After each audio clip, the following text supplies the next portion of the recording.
Ages நண்பர்கள் எல்லாருக்கும் வணக்கம். இன்றைக்கி வந்து நம்ம என்ன பார்க்கலான்னு பார்த்தீங்கன்னா, பாலிட்டியில் வந்து உச்ச நீதிமன்றம். ஸோ இந்த டாப்பிக்லேருந்து இதுக்கு முன்னாடி டிஎன்பிசி எக்ஸாம்ஸில் வந்து என்ன மாதிரி கொஷின்ஸ்லாம் வந்து கேட்டிருக்காங்க, நம்ம ப்ரீவியஸ் இயர் கொஷின்ஸ் வந்து பார்க்கலாம். நம்ம சேனலில் பார்த்தீங்கன்னா டாபிக் வைஸ் வந்து நம்ம ப்ரீவியஸ் இயர் கொஷின்ஸ் வந்து அப்டேட் பண்ணி கொடுத்துட்ருக்கோம். ஸோ ஆல்ரெடி அப்டேட் பண்ண வீடியோலாம் பார்த்தீங்கன்னா நம்ம சேனல் பிளேலிஸ்ட்டில் இருக்கும், நீங்கள் செக் பண்ணி பார்த்துக்கலாம். சரிங்களா? ஸோ நம்மளுடைய சேனல் சப்ஸ்கிரைப் பண்ணாதவங்க கொஞ்சம் சப்ஸ்கிரைப் பண்ணி ஃபாலோ பண்ணி வச்சுக்கோங்க. சரி, வாங்க பார்க்கலாம். ஃபர்ஸ்ட் கொஷின் பாருங்கள்.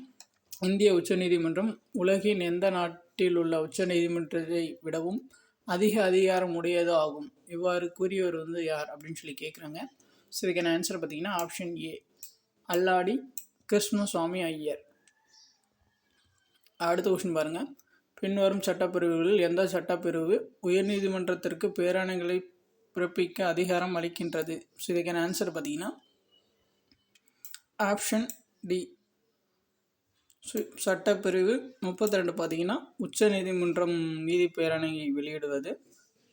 சட்டப்பிரிவு 226 பார்த்தீங்கன்னா உயர் நீதிமன்றம் நீதி பேராணைகளை வெளியிடுவது. சரிங்களா? இந்த ரெண்டத்தையும் வந்து கன்ஃபியூஸ் பண்ணிக்கூடாது. ஆனால் கொஷனில் கேட்டிருக்கிறது பார்த்தீங்கன்னா இங்கே பாருங்கள், தமிழ் டிரான்ஸ்லேஷனில் உயர் நீதிமன்றம் மட்டும்தான் வந்து கொடுத்துருக்காங்க, உச்ச நீதிமன்றம் வந்து கொடுக்கல. ஆனால் இங்கிலீஷ் டிரான்ஸ்லேஷனில் பார்த்தீங்கன்னா சுப்ரீம் கோர்ட், ஹைகோர்ட் ரெண்டுமே வந்து கொடுத்துருக்காங்க. இது டிரான்ஸ்லேஷன் மிஸ்டேக், இதை வந்து நீங்கள் கரெக்டாக வந்து பார்த்துக்கணும்.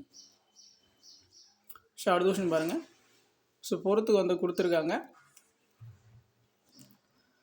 ஆர்விஎஸ் பெரிசாஸ்திரி பார்த்தீங்கன்னா முன்னாள் தலைமை தேர்தல் அதிகாரி. ஒன்றாவதுக்கு ஒன்று தான். சரிங்களா? அதுக்கப்புறம் பார்த்தீங்கன்னா ஏஎன் ராய் பார்த்தீங்கன்னா முன்னாள் இந்திய தலைமை நீதிபதி. ஸோ ரெண்டாவதுக்கு 2 தான். சரண் சிங் பார்த்தீங்கன்னா முன்னாள் இந்திய பிரதமர். பிஎன் ஜா பார்த்தீங்கன்னா முன்னாள் யூபிஎஸ்சி தலைவர். ஸோ இதுக்கான ஆன்சர் பார்த்தீங்கன்னா ஆப்ஷன் ஏ. எல்லாமே வந்து நேருக்கு நேராக தான் இருக்குது. இங்கே பார்த்தீங்கன்னா இந்த எள்ளு தான் வரணும். இவங்க பார்த்தீங்கன்னா எந்த எள் கொடுத்துருக்காங்கன்னு பாருங்கள். டிஎன்பிசி பொறுத்த வரைக்கும் இப்படி தான் கொடுப்பாங்க. அவங்களோட டிரான்ஸ்லேஷன் மிஸ்டேக்லாம் ரொம்ப அதிகமாகவே பண்ணுவாங்க. அடுத்த கொஸ்டின் பாருங்கள். பின்வரும் உறுப்பினர்கள் யார் குடியரசுத் தலைவரால் நியமிக்கப்படும் தலைமை தகவல் ஆணையர் பதவிக்கான பரிந்துரை குழுவில் இடம் பெறாதவர் யார் அப்படின்னு தான் கேட்குறாங்க. இடம் பெறாதவர் யார் வந்து இருக்க மாட்டாங்க அப்படின்னு சொல்லி பார்த்தீங்கன்னா ஆப்ஷன் சி, இந்திய தலைமை நீதிபதி. அவர் மட்டும் இருக்கப்பட்டார். மற்ற யாரெல்லாம் இருப்பாங்க அப்படின்னு சொல்லி பாருங்கள். இந்திய பிரதமர், மக்களவை எதிர்கட்சி தலைவர், பிரதமரால் நியமிக்கப்பட்ட மத்திய அமைச்சர், இவங்க 3 பேர் இருப்பாங்க. அடுத்த கொஸ்டின் பாருங்கள். குடியரசுத் தலைவர் மற்றும் துணை குடியரசுத் தலைவர் பதவி இடங்கள் காலியாக இருக்கும்போது குடியரசுத் தலைவராக செயல்படுபவர் வந்து யார் அப்படின்னு சொல்லி கேட்குறாங்க. ஸோ இதுக்கான ஆன்சர் பார்த்தீங்கன்னா ஆப்ஷன் சி, உச்ச நீதிமன்ற தலைமை நீதிபதி தான் வந்து செயல்படுவார். அடுத்த கொஸ்டின் பாருங்கள். மின் ஆளுகை நீதிமன்றங்கள் எந்த ஆண்டு தொடங்கப்பட்டது? இந்த இ நீதிமன்றங்கள். ஸோ இதுக்கான ஆன்சர் பார்த்தீங்கன்னா ஆப்ஷன் டி, 2005. அடுத்த கொஸ்டின் பாருங்கள். கீழ்கண்ட எந்த அதிகார வரம்பின் மூலம் இரு மாநிலங்களுக்கிடையேயான பிரச்சனைகளை உச்ச நீதிமன்றம் தீர்க்க வழிவகை செய்கிறது? ஸோ இதுக்கான ஆன்சர் பார்த்தீங்கன்னா ஆப்ஷன் பி, முதன்மை அதிகார வரம்பு. அடுத்த கொஸ்டின் பாருங்கள். நீதி புனராய்வு பற்றிய கீழ்காணப்படும் வாக்கியங்களில் எது சரியானது அப்படின்னு தான் கேட்குறாங்க. நீதி புனராய்வு கோட்பாடு யூகேவை தோன்றியது மற்றும் உருவாக்கப்பட்டது. இது பார்த்தீங்கன்னா தப்பு. சரிங்களா? இந்திய அரசியலமைப்பு நீதித்துறைக்கு நீதி புனராய்வு அதிகாரத்தை வழங்குகிறது. இது வந்து சரி. நீதி புனராய்வு அதிகாரத்தை அரசியலமைப்பு திருத்தம் மூலம் குறைக்க முடியாது. ஸோ இதுவும் பார்த்தீங்கன்னா சரி. ஸோ இதுக்கான ஆன்சர் பார்த்தீங்கன்னா ஆப்ஷன் பி, 2, 3 மட்டும் சரி. அடுத்த கொஸ்டின் பாருங்கள். அரசியலமைப்பின் மேன்மை இதன் மூலம் பராமரிக்கப்படுகிறது. ஸோ இதுக்கான ஆன்சர் ஆப்ஷன் ஏ, சுதந்திரமான நீதித்துறை. அடுத்து பாருங்கள். இந்திய அரசியலமைப்பின் பாதுகாவலனாக விளங்கக்கூடியது வந்து எது அப்படின்னு கேட்குறாங்க. ஸோ இதுக்கான ஆன்சர் ஆப்ஷன் ஏ, உச்ச நீதிமன்றம். அடுத்து பாருங்கள். பின்வருவனவற்றில் எது சுதந்திரமான நீதித்துறையின் பார்வைக்கு உட்பட்டது அப்படின்னு சொல்லி கேட்குறாங்க.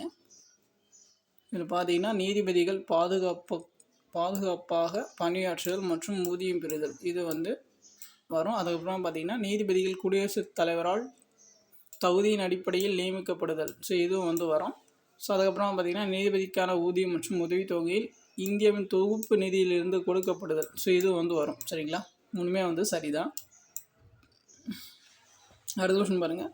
உச்ச நீதிமன்றத்திற்கு தனது தீர்ப்புகளையும் உத்தரவுகளையும் மறு ஆய்வு செய்யும் அதிகாரம் உண்டு என கூறுவது வந்து இந்த ஆர்டிக்கல் அப்படின்னு சொல்லி கேட்குறாங்க. ஸோ இதுக்கான ஆன்சர் வந்து ஆப்ஷன் ஏ, ஆர்டிக்கல் 137. அடுத்த கொஸ்டின் பாருங்கள், பின்வருவனவற்றில் எது அரசியலமைப்பின் பாதுகாவலனாக கருதப்படுகின்றது? ஸோ அரசியலமைப்பின் பாதுகாவலன் பார்த்தீங்கன்னா ஆப்ஷன் டி உச்ச நீதிமன்றம். அடுத்து பாருங்கள், ஆர்டிகல் கொடுத்துருக்காங்க, அதை பொறுத்த சொல்லியிருக்காங்க. ஆர்டிக்கல் 124C வந்து என்ன சொல்லுதுன்னு பார்த்தீங்கன்னா, நாடாளுமன்றத்தின் சட்டம் இயற்றும் அதிகாரம் பற்றி சொல்கிறது வந்து 124C. ஸோ அதுக்கப்புறம் பார்த்தீங்கன்னா 125 வந்து என்ன சொல்லுதுன்னு பார்த்தீங்கன்னா ஊதியங்கள் பற்றி சொல்லும். 126 பார்த்தீங்கன்னா இடைக்கால தலைமை நீதிபதி நியமனம் பற்றி சொல்லும். 130 பார்த்தீங்கன்னா உச்ச நீதிமன்றத்தின் இருப்பிடம் பற்றி சொல்லும். ஸோ இதுக்கான ஆன்சர் பார்த்தீங்கன்னா ஆப்ஷன் ஏ 2341. அடுத்த கொஸ்டின் பாருங்கள், பின்வரும் இந்திய அரசியலமைப்பின் எந்த விதி உச்ச நீதிமன்றத்திற்கு சிறப்பு அனுமதி மறுவினை ஏற்கும் அதிகாரத்தை வழங்குகின்றது? ஸோ இதுக்கான ஆன்சர் பார்த்தீங்கன்னா ஆப்ஷன் ஏ ஆர்டிக்கல் 136 சிறப்பு மனு. அடுத்து பாருங்கள், இந்தியாவில் நீதி புனராய்வு பற்றிய கீழ்காணும் கூற்றுகளில் வந்து எது சரியானது அப்படின்னு சொல்லி கேட்குறாங்க. இந்திய நீதி புனராய்வு என்ற கருத்துருவை அமெரிக்காவிலிருந்து பெற்றது. இது பார்த்தீங்கன்னா சரி. ஸோ அமெரிக்காட்டம் தான் பார்த்தீங்கன்னா அந்த நீதி புனராய்வு என்ற கோட்பாடை வந்து வாங்கியிருப்பாங்க. ஸோ அதுக்கப்புறம் பார்த்தீங்கன்னா ஒன்றிய மற்றும் மாநில சட்டங்கள் இரண்டும் உச்ச நீதிமன்றத்தின் நீதி புனராய்வுக்கு உட்படும். ஸோ இதுவும் பார்த்தீங்கன்னா சரிதான். சரிங்களா. அரசியலமைப்பு சட்டப்பிரிவு 13B நீதித்துறை மறு ஆய்வு செய்வதை தடுக்கிறது.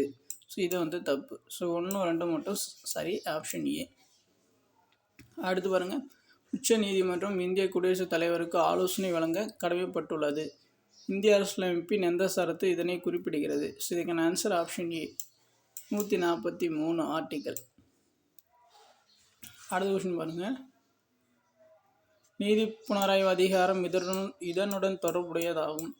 ஸோ இதுக்கான ஆன்சர் பார்த்தீங்கன்னா ஆப்ஷன் பி அரசியலமைப்புக்கு எதிரான நாடாளுமன்ற கூட்டங்கள் அரசியலமைப்பிற்கு முரணானவை என அறிவித்தல். Option B.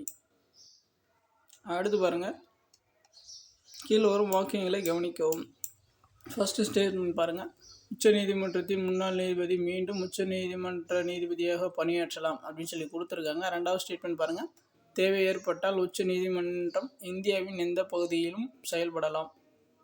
அடுத்து மூணாவது ஸ்டேட்மெண்ட் பாருங்கள், உறுப்பு ஆர்டிகல் 144 உச்ச நீதிமன்றத்தின் ஆலோசனை அதிகாரங்களை கையாள்கிறது.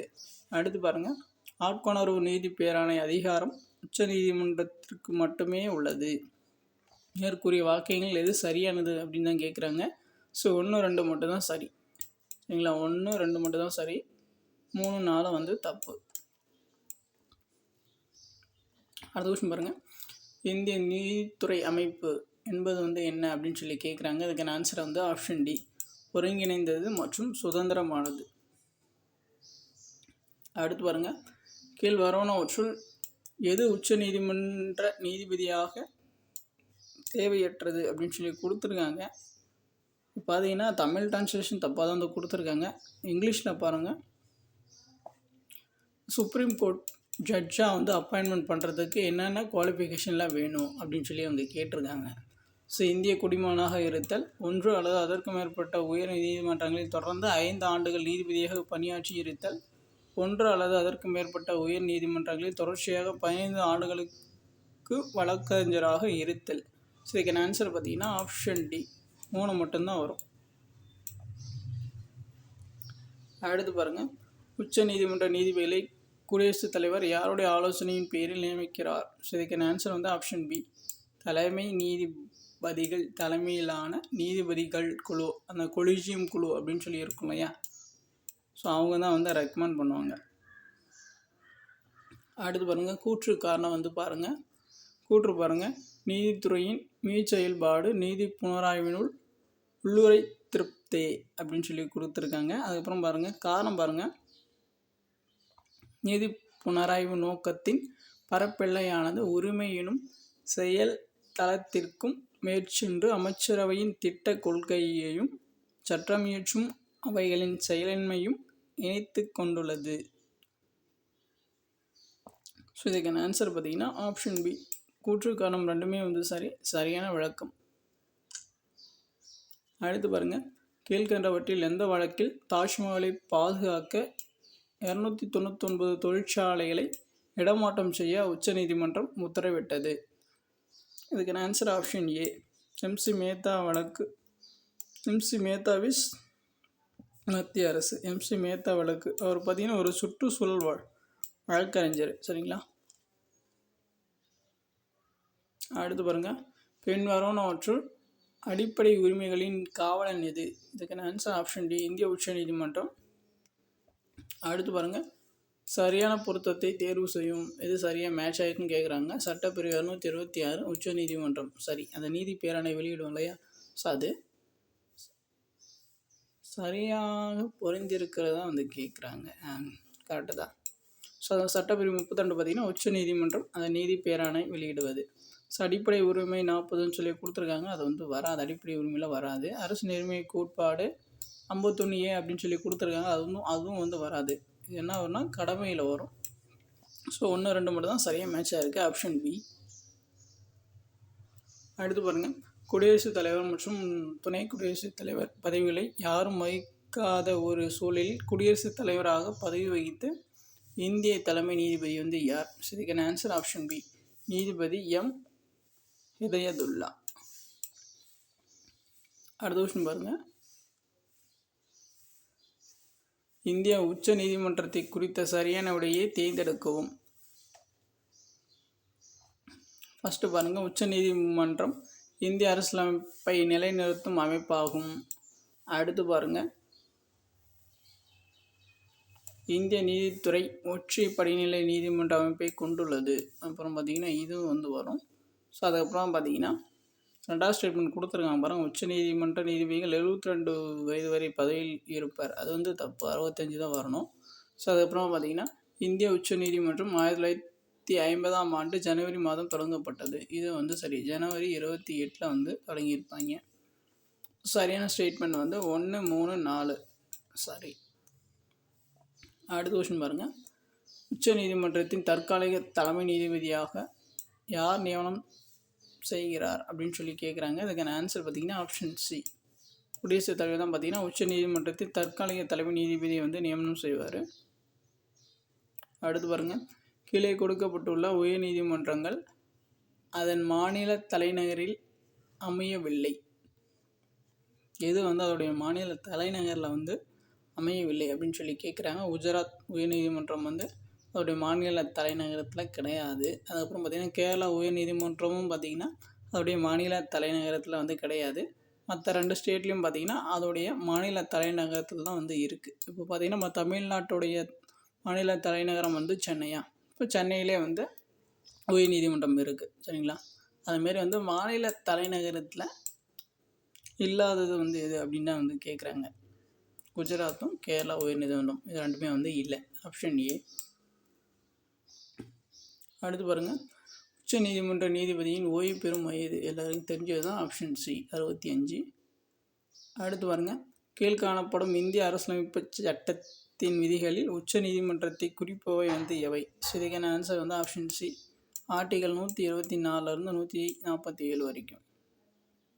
அடுத்து பாருங்கள், தேசிய நீதித்துறை நியமன ஆணையம் சட்டம் இயற்றப்பட்ட ஆண்டு. இதுக்கான ஆன்சர் பார்த்திங்கன்னா ஆப்ஷன் ஏ, 31 டிசம்பர் 2014 தேசிய நீதித்துறை நியமன ஆணைய சட்டம்.